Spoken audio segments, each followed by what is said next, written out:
Bueno, y antes de ir a la pausa estábamos hablando sobre el momento crucial que se vive en la búsqueda de este submarino en el Océano Atlántico. ¿Se acuerdan de todos estos pasajeros que habían ido a ver los restos del Titanic en el fondo del océano? Y ya estábamos en el límite, ¿no?, de las horas que tenían oxígeno para poder sobrevivir, entonces se cree que tal vez ya perdieron la vida. Estamos en contacto con Fernando Morales, que es perito naval, para hablar de este tema. Hola Fernando, ¿cómo estás?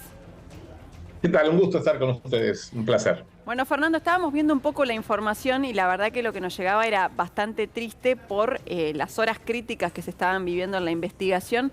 ¿Cómo se generan este tipo de casos? ¿Las investigaciones siguen? ¿Hay algún tipo de margen más allá de estas 96 horas de oxígeno que habían dicho inicialmente? Bueno, normalmente estamos... Primero vamos a aclarar una cosa. Sí. Estamos hablando de una embarcación, no es un submarino, es un artefacto naval, que es un prototipo que no cuenta con ninguna homologación, ninguna sociedad que clasifique, una autoridad marítima en el mundo, una operación.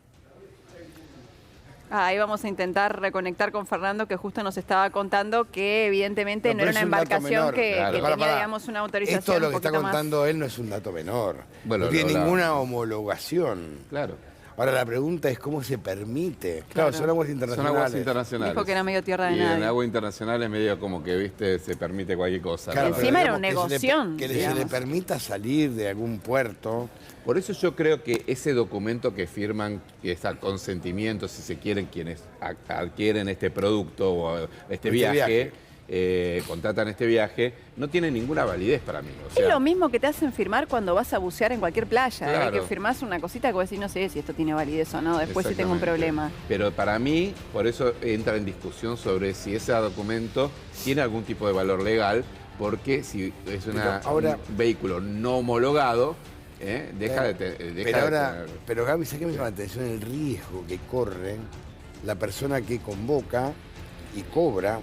Estamos hablando acá de $1 millón mínimo. Y sí. Mínimo. Tenía así, con 4 pasajeros. Pero es un palo verde. Pero dicen que en el documento tenías que firmar, la palabra muerte estaba como 5 veces, porque en realidad lo que vos firmabas era como, bueno, no responsabilizo a nadie sobre mi muerte en el caso de que ocurra a alguien. Sí, pero por ejemplo, No sé mirá, legalmente esto sí voy a hacer sirve. una comparación muy rústica, pero ¿se acuerdan de esos vuelos parapente que en un principio fueron un boom y todo el mundo los promovía hasta que hubo un accidente y más allá de que la gente firmaba, el primero fue un extranjero, no sabía de este de Tucumán, que la gente firmaba un contratito donde decía, bueno, no, yo me hago responsable, fue, no, bueno, te tenés que hacer responsable, tenés que tener una ambulancia, tenés que tener previstas un montón de cosas si vas a exponer a turistas a eso y aparte te están pagando para eso. Pero lo que contaba Ana, que el influencer, el youtuber, Sí, Alan Estrada. que llega a los 1000 metros, suben, y después 2000 metros, ya a los 1000 estabas en riesgo. Claro. A los 2000 ni te cuento. Sí. Y después bajó a los 4000 metros, 3900 metros, y también estaba en un riesgo, pero terrible, y lo hizo. Por la adrenalina, cuenta que lo hizo, que fue el momento que finalmente llegan, fue súper adrenalínico. Ahí estamos en contacto de nuevo con Fernando Morales. Fernando, se nos había cortado cuando hablabas de que este no era un vehículo homologado. Claro, ahí lo escuchaba a Llorente mientras intentaba reconectarme, que decía, pero ¿cómo es posible? Es posible por la sencilla razón que muchas veces la legislación va detrás del desarrollo de la tecnología. Esto, yo le estaba diciendo, este tipo de expediciones donde está el Titanic es mar libre, no es jurisdicción de nadie. Seguramente, si bien estoy viendo las imágenes, han pasado y todo el día por varios medios, del submarino, de este pseudo submarino que se lo ve en una plataforma y se ve costa, se ven que está en aguas territoriales, obviamente, porque hay costa. No creo que ninguna autoridad marítima lo haya autorizado a operar en profundidades cuando es una cosa que no está lo suficientemente certificada, al punto tal que en el compromiso o en el contrato que se firma con los pasajeros se les explica que es un prototipo que no tiene ninguna homologación y que están en riesgo de vida. Ahora bien, cada uno es dueño de hacer con su vida lo que quiere, obviamente, pero esta tragedia, porque ya es una tragedia, y ahora les voy a explicar que hace varios días que esto tiene olor a tragedia, porque hablamos todos del oxígeno, pero no estamos hablando de la temperatura del agua. Si se hubieran quedado en el fondo realmente sin oxígeno, con oxígeno, tenemos el tema de la temperatura del agua, que es realmente muy baja. Si no tenés calefacción, es muy baja. Entonces, lo que yo les quiero decir es que ahora, a partir de esta tragedia, así como el Titanic marcó un antes y un después en materia de seguridad marítima en cuanto a la cantidad de botes que había que tener a bordo, esta tragedia lo que va a marcar es que de alguna manera hay que regular este tipo de actividades. Ahora, Fernando... No solo espera, y te cierro con esto. Sí. No solo están los millones o cientos de miles de dólares que pagan los pasajeros, están los millones de dólares que se está gastando en buscarlos y que no pueden ser reembolsados por nadie. Ahora, Fernando, digamos, a los 1000 metros, ¿no? Falla una vez, 2000 metros, falla otra vez. A los 4000 metros, ¿cuál es la presión que ejerce el agua? Cada 10 metros es una atmósfera, o sea que a 4000 metros tenés 400 veces la presión atmosférica. Por eso, me parece que alguno de ustedes decía, ¿cómo resiste ese acrílico? Yo te preguntaba, ¿cómo resiste? Bueno, claro, se supone que ellos hicieron un desarrollo de un submarino chico, un submarino militar no llega a esa profundidad, porque no es posible hacerlo, al menos por ahora. Pero un submarino chiquito, ellos dijeron, bueno, carbono, fibra de titanio y fibra de carbono, y un multilaminado acrílico para resistir la presión.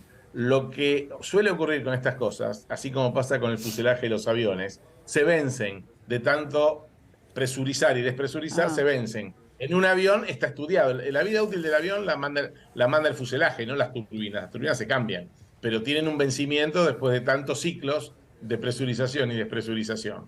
El asunto es que en este submarino o pseudo submarino, que no se han hecho ensayos de laboratorio y de astillero, nadie sabe cuál era la resistencia. Es muy probable, como en algún rato seguramente se va a anunciar, que el submarino, tal vez por el acrílico o por la escotilla esta que encima no se puede abrir desde adentro, sino solo desde afuera, haya colapsado y tal vez ni llegó a hacer una implosión, tal vez simplemente se desprendió y en una milésima de segundo se llenaron de agua, obviamente. Estás hablando de agua 400 bar.